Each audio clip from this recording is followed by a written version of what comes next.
Jeeps have always been known for off-roading, but with the updated Grand Cherokee, things have been wound up a few notches.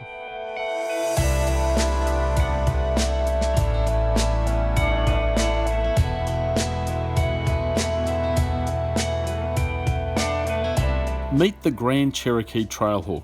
As the name suggests, it's about getting out and exploring, and it has some extra hardware to help out. There's Jeep's flagship quadra-drive four-wheel drive system, as well as air suspension that can adjust the height of the car for more clearance. Kevlar reinforcement in the tyres makes them more resistant to punctures. Plus, there's some off-road bling in the form of red tow hooks front and rear, a dark sticker on the bonnet to reduce glare, and black detailing instead of shiny chrome. So all that adds up to a car with even more ability than your regular Grand Cherokee. Now the regular Grands are still pretty good off-road. This one takes it to another level. There are two big ticket items really helping you out in this sort of terrain. One is that all-wheel drive system, and the second one is the air suspension, which gives you extra ground clearance, the ability to get over some of the things that can potentially get hung up underneath the car. It's also really clever at apportioning drive to the wheels that have got a bit of traction, although in some of this stuff that can be a bit of a challenge. All four can be spinning pretty quickly.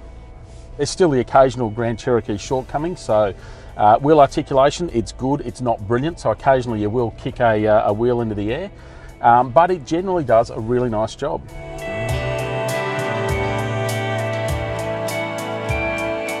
But where the Grand Cherokee really shines is on the road.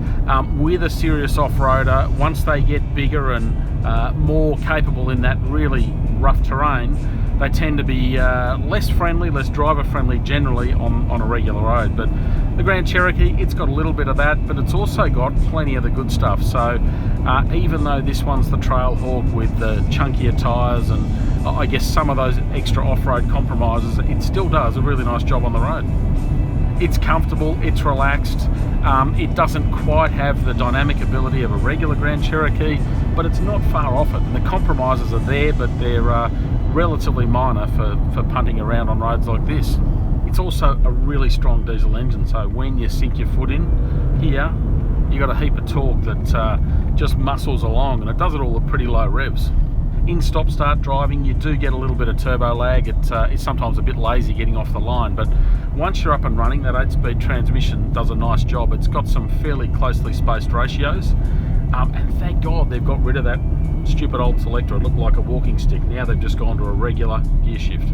And inside, generally everything is pretty well laid out. The instrument cluster, it's a mix of analog and digital, so you can muck around with everything from a giant speedo to all sorts of trip computer information.